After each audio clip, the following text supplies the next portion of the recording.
আসসালামু আলাইকুম রহমতুল্লাহ। সুপ্রিয় শিক্ষার্থী বন্ধুরা, আশা করছি সবাই অনেক অনেক ভালো আছো। তো আজকে আমরা মূলত একটি সৃজনশীল নিয়ে কথা বলবো। সেটি হচ্ছে বরিশাল বোর্ড 2025 এবং এটি হচ্ছে সংখ্যা পদ্ধতি ডিজিটাল ডিভাইস অধ্যায়। তো তোমরা দেখতেই পারতেছো একটি সমীকরণ দেওয়া আছে, সেটি হচ্ছে এ বি বার প্লাস হচ্ছে এ বি সি বার সমীকরণটা। ক নম্বর কোশ্চেনে বলা ছিল যে অ্যাডার কি। অ্যাডার মানে হচ্ছে যে যোগ করে তাকে অ্যাডার বলা হয়। তো এখানে আমরা বলতে পারি যে ডিজিটাল ডিভাইস অথবা যে ইলেকট্রনিক সার্কিট বাইনারি সংখ্যাকে যোগ করে তাকে বলা হচ্ছে অ্যাডার। খ নম্বর কোশ্চেনে বলা আছে নর গেট দিয়ে অর গেট বাস্তবায়ন করো। তো আমরা নর গেট একটু আঁকি। নর গেট কেমন, এটা হচ্ছে নর গেট, যেখানে ইনপুট এ এবং বি দিলে আউটপুট পাওয়া যাবে হচ্ছে এ প্লাস বি হোল বার। তাহলে আমরা বুঝতে পারলাম যে এই গেটটা চলকগুলোকে যোগ করে এবং উপরে হোল বার দেয়। এখন আমরা অর গেট আঁকাবো। এইটা হচ্ছে অর গেট। অর গেটে ইনপুট এ এবং বি দিলে আউটপুটে পাওয়া যায় এ প্লাস বি। তাহলে এখানে আছে কি, এই অর গেট হচ্ছে যোগ করে, আর এই নর গেট হচ্ছে কি করে, যোগ করে এবং উপরে হোল বার দেয়। তাহলে আমরা যদি এই সমীকরণটাকে এটার মতো করে বাস্তবায়ন করতে চাই, তাহলে এই সমীকরণটাকেও এইটার ফর্মেটে নিয়ে আসতে হবে। মানে হচ্ছে এখন তো এ আর বি এর মাঝখানে যোগ আছে, তাহলে কি করতে হবে, এর উপরে বার নিয়ে আসতে হবে। তাহলে আমরা কি করব, এ প্লাস বি এর উপরে ডাবল বার দিব। ডাবল বার দিলে রাশিটার মানের কোনো পরিবর্তন হয় না, কারণ দুইটা বার একটা আর একটা কাটাকাটি হয়ে যায়। তাহলে আমরা দেখতে পারতেছি যে এখানে কি, যে এ প্লাস বি এর উপরে হোল বার আছে। এখানে ডাবল বার আছে, সেটা সমস্যা না, আমরা বাস্তবায়ন করতে পারবো। এবার আমরা যেহেতু আমরা শুধুমাত্র নর গেট দেখাবো, তাহলে এখানে কি কি আছে, এ, তাহলে এ এর জন্য একটা দাগ টানলাম। আর কি আছে, বি, বি এর জন্য একটা দাগ টানলাম। এবার এ থেকে একটা নিব এবং বি এ থেকে একটা নিব, ঠিক আছে। এবং এটা কি দিব, যেহেতু আমরা আমাদের বলাই আছে যে শুধুমাত্র নর গেট দিয়ে বাস্তবায়ন করতে হবে, তাহলে এটাকে নর গেটের মধ্য দিয়ে পাঠাবো। তাহলে নর গেটের মধ্য দিয়ে পাঠালে কি হবে, এ এবং বি কে যোগ করবে এবং এর উপরে হোল বার দেবে। তাহলে একটা হলো, কিন্তু আমাদের কিন্তু দুইটা বার আঁকাতে হবে। তাহলে কি করব, সেম যে সমীকরণটা আছে এটাকে আরও একবার নর গেটের মধ্য দিয়ে দিব, ঠিক আছে। তাহলে আমরা পাবো হচ্ছে এ প্লাস বি, মানে এখানে এ একটা A plus B whole bar, এখানে এ একটা A plus B whole bar. তাহলে আমরা পাবো A plus B whole bar plus A plus B whole bar এবং উপরে হোল বার। আর ডি মর্গানের সূত্র থেকে আমরা জানি দুইটা চলকের মাঝখানে যদি যোগ থাকে, তাহলে একই রকম জিনিস যদি থাকে, অর্থাৎ A plus A is equal to A, ঠিক আছে। তার মানে আমরা লিখতে পারবো কি, যে A plus B whole bar, আর এই যে উপরের বারটা এটা কিন্তু এখানে থাকলোই। তাহলে দেখো এই যে আমরা শুধুমাত্র এখানে কিন্তু আমরা শুধুমাত্র নর গেট আঁকিয়েছি, তাহলে শুধুমাত্র নর গেট দিয়ে আমরা এই যে অর গেটের একটা সমীকরণ এটাকে আমরা বাস্তবায়ন করতে পারছি। তারপরে যদি কারো কোনো কোশ্চেন থাকে তাহলে অবশ্যই আমাকে কমেন্টে জানাতে পারো, আমি পরবর্তী ভিডিওতে এটার উত্তর দিয়ে দেবো অথবা কমেন্টেই জানিয়ে দেবো। এবার আমরা আসি গ নম্বর কোশ্চেনে। গ নম্বর কোশ্চেনে বলা আছে যে এফ এর মান বা এই যে সমীকরণটার মান এটাকে কী করতে হবে, সত্যক সারণীতে প্রকাশ করতে হবে। তো সত্যক সারণীর প্রকাশ করার ক্ষেত্রে সবার প্রথমে যেটা দেখবা সেটা হচ্ছে যে এই সমীকরণের মাঝখানে কতগুলো চলক আছে। তো এখানে কতগুলো চলক আছে, এ আছে, বি আছে এবং সি আছে। তাহলে এটাকে কি করবা, 2 এর উপরে কিউব করবা। কিউব করলে কত পাওয়া যাবে, 8। তার মানে তোমার সত্যক সারণীতে উপর থেকে নিচ দিকে মোট 8টা কোড লাগবে এবং উপরে একটা হেডিং সহ মোট 9টা কোড লাগবে। তাহলে সেটা তুমি আগে আঁকায় ফেলতে পারো। তাহলে এই যে আমরা আগে আঁকায় ফেলি, এই একটা কোড, এটা আমরা হেডিং দিলাম। এরপরে হচ্ছে এই 1 2 3 4 5 6 7 8, ঠিক আছে। এই 8টা কোড আমরা নিলাম, 1 2 3 4 5 6 7 8 9। তো এবার আমরা যেটা করবো সেটা হচ্ছে যে এই এ এর জন্য একটা কোড আঁকাবো, এবার বি এর জন্য একটা কোড আঁকাবো, এবার সি এর জন্য একটা কোড আঁকাবো। এরপরে আমাদের এখানে যেহেতু এ মানে বি বার আছে, তাহলে বি বারের জন্য একটা কোড আঁকাবো, বি বার। এরপরে যেহেতু সি বার আছে এই জন্য সি বারের জন্য একটা কোড আঁকাবো, এটা হচ্ছে সি বার। এবার হচ্ছে আমরা এইটার জন্য একটা কোড আঁকাবো, এ বি বার, হচ্ছে এ বি বার। এবার আমরা সমীকরণের এই পার্টের জন্য একটা কোড আঁকাবো, সেটা হচ্ছে এ বি সি বার। আর এই সবার শেষে হচ্ছে আমাদের পুরা সমীকরণটা A B bar plus A B C বার, যেটা হচ্ছে এফ বা ফাংশন বা সমীকরণ, আমরা যেটাই বলি না কেন। তো আমরা এখানে ভ্যালুগুলো কীভাবে বসাবো, এখানে হচ্ছে আমরা 0-এর বাইনারি বসাবো, 1-এর বাইনারি, 2-এর বাইনারি, 3-এর, 4-এর, 5-এর, 6-এর, 7-এর। তো এখানে সহজ একটি বুদ্ধি আছে, সেটি হচ্ছে যে প্রথমে আমরা যে এ বি সি এর মধ্যে সবার শেষ কে আছে, সি। তাহলে সি এর এখান থেকে একটা 0 একটা 1, একটা 0 একটা 1, একটা 0 একটা 1, একটা 0 একটা 1। এর যে আগের ঘরটা আছে সেখানে আমরা দিব হচ্ছে 2টা 0 2টা 1, 2টা 0 2টা 1। এর যে আগের ঘরটা আছে এখানে দিব আমরা হচ্ছে 4টা 0 4টা 1। এরপর আমরা জানি বি এর মান যা, বি বারের মান তার বিপরীত। তাহলে এখানে 0 আছে, এখানে 1, 0 আছে 1, 1 আছে 0, 1 আছে 0, 0 আছে 1, 0 আছে 1, 1 আছে 0, 1 আছে 0। আবার সি বারের মান, সি এর মান যা হবে সি বারের মান তার বিপরীত হবে। তাহলে হচ্ছে কি, সি এখানে 0 আছে 1, 1 আছে 0, 0 আছে 1, 1 আছে 0, 0 আছে 1, 1 আছে 0, 0 আছে 1, 1 আছে 0। এবার কি করতে হবে, এ ইনটু মাঝখানে কি আছে গুণ, তাহলে এ এবং বি বারের মানকে গুণ করতে হবে। তাহলে এটা হচ্ছে এ এর মান আর এটা হচ্ছে বি বারের মান। তাহলে আমরা দেখি, আর এখানে সহজ একটা বুদ্ধি, সেটা হচ্ছে যে গুণের ক্ষেত্রে 0 দ্বারা গুণ হলেই সেটা হচ্ছে 0 হয়ে যাবে।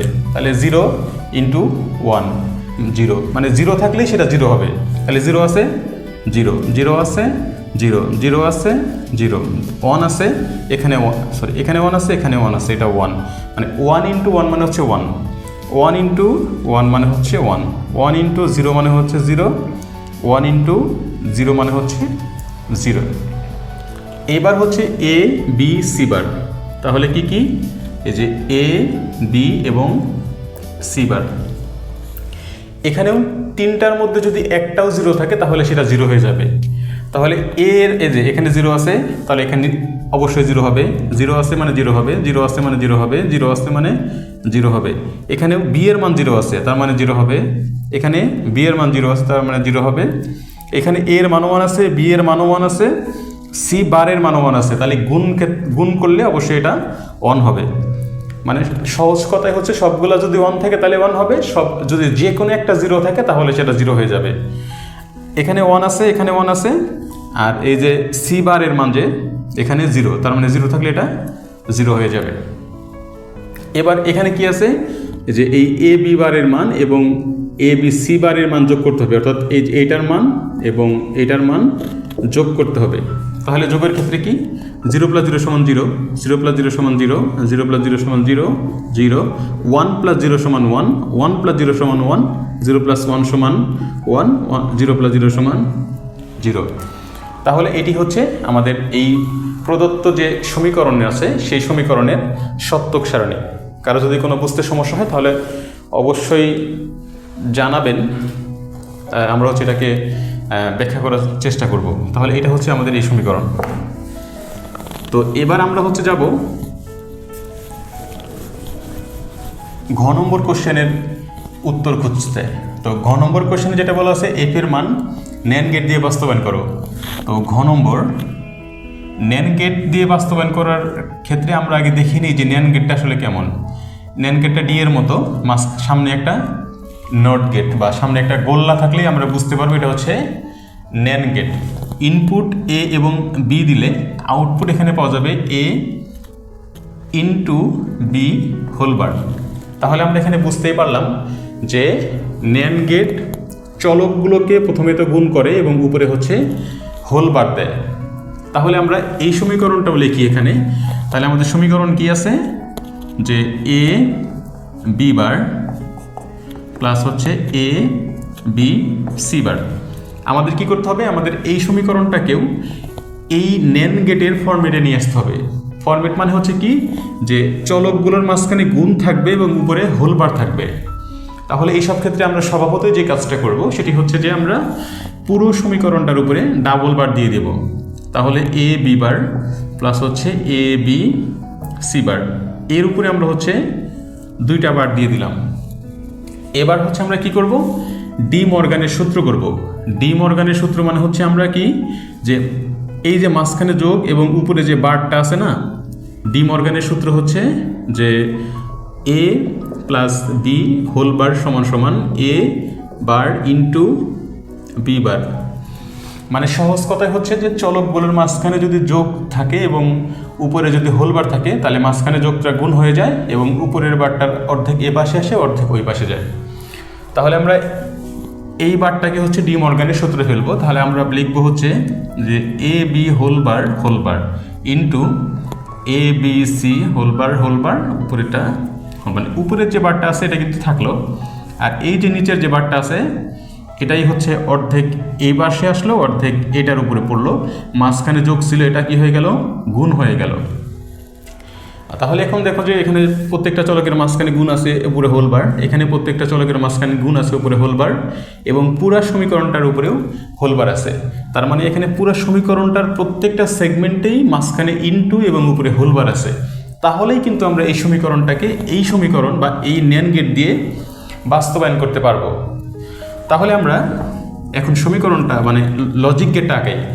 তো লজিক গেটটা আঁকার ক্ষেত্রে আমাদের এখানে কি আছে, এ, তাহলে আমরা এ এর জন্য একটা দাগ টানলাম।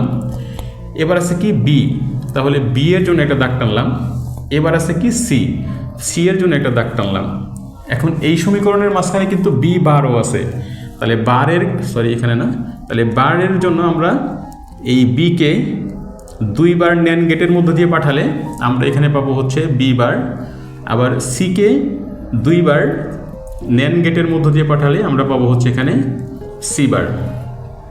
ঠিক আছে, এটা কিভাবে আসে সেটা যদি কারো না জানা থাকে তাহলে আমাদেরকে জানাতে পারো, আমরা কমেন্টে জানাও, আমরা হচ্ছে তো কমেন্টে সেখানে আমরা বলে দিব। তো এখন আমাদের এই সমীকরণটা আঁকাতে হবে। তাহলে প্রথমে কি আছে, এ ইন্টু বি বার, তাহলে এ থেকে একটা দাগ টানলাম, বি বারের থেকে একটা দাগ টানলাম, মাঝখানে যেহেতু গুণ আছে, আর আমাদের এখানে তো বলাই আছে যে শুধুমাত্র NAND গেট দ্বারা বাস্তবায়ন করতে হবে। তাহলে আমরা কি করব, এই যে এ এবং এই যে বি বার, এটাকে আমরা পাঠাবো হচ্ছে NAND গেটের মধ্য দিয়ে। তাহলে NAND গেট কী কাজ করে, এই যে এ এবং বি বারকে প্রথমত গুণ করবে এবং উপরে হোল বার দেবে। এবার এটাতে কি আছে, A into B into C bar, তাহলে এ থেকে একটা দিব, এই যে বি আছে তাহলে বি এর থেকে একটা নিব, আর কি আছে সি বার আছে, তাহলে সি বারের থেকে একটা নিব। তিনটাকে নিয়ে আমরা কোন গেটের মধ্য দিয়ে পাঠাবো, অবশ্যই NAND গেট, এই যে এই গেটটা। তাহলে এটাকে NAND গেটের মধ্য দিয়ে পাঠালাম। পাঠালে আমাদের এখানে কি আছে, এ, এখান থেকে গেছে হচ্ছে বি, এখান থেকে গেছে হচ্ছে সি বার। আর NAND গেটের কাজ কি, এই যে প্রত্যেকটা চলককে সে গুণ করছে এবং উপরে হোল বার দিবে। তাহলে আমাদের এই পার্টটুকু হইল, এই পার্টটুকু হইল। এবার আমরা কি করব, যেহেতু উপরে হোল বার আছে সেজন্য আমরা এই সমীকরণের আউটপুট এবং এই সমীকরণের আউটপুট এটাকে আমরা আবারও NAND গেটের মধ্য দিয়ে পাঠাবো। কারণ এখানে আমরা বলেই দিছি যে শুধুমাত্র NAND গেটের মাধ্যমে এটাকে আমরা বাস্তবায়ন করব। তাহলে এই NAND গেটটা কী কাজ করবে, এই যে সমীকরণটা আছে A into B bar whole bar, এই যে সমীকরণটা আছে A B C bar whole bar, এই যে দুইটা সমীকরণ আছে এই দুইটাকে গুণ করবে এবং উপরে হোল বার দেবে। ঠিক আছে, তাহলে আমরা কিন্তু শুধুমাত্র NAND গেটের মাধ্যমে আমরা এই যে সমীকরণটা আছে এটাকে বাস্তবায়ন করলাম। সামারাইজ করলে আমরা যে সমীকরণটা পাবো এই সমীকরণটাকে আগে NAND গেটের ফর্মেটে নিয়ে আসতে হবে ডাবল বার দিয়ে, ডি মর্গানের সূত্র ফেলে। এরপরে এই যে NAND গেট দিয়ে আমাদের এই সমীকরণটাকে আঁকায়া দেখানো লাগবে যে আমরা শুধুমাত্র NAND গেট দ্বারা বাস্তবায়ন করতে পারছি। আর NAND গেট এবং NOR গেটকে বলা হয় সার্বজনীন গেট। এই গেট দিয়ে সকল ধরনের গেটগুলো বা সমীকরণগুলো বাস্তবায়ন করা যায়। তো আশা করি বুঝতে পেরেছো। কারো যদি কোনো কোশ্চেন থাকে অবশ্যই আমাদের কমেন্টে জানাতে পারো, আমরা উত্তর দেবো, অথবা পরবর্তী ভিডিওতে আমরা হচ্ছে সেটার আপডেট নিয়ে আসবো। সবাইকে চ্যানেলে সাবস্ক্রাইব করার আহ্বান জানিয়ে এবং পরবর্তী আরও নতুন নতুন ভিডিওর দেখার আহ্বান জানিয়ে আজকের মতো এখানে শেষ করতেছি। আসসালামু আলাইকুম।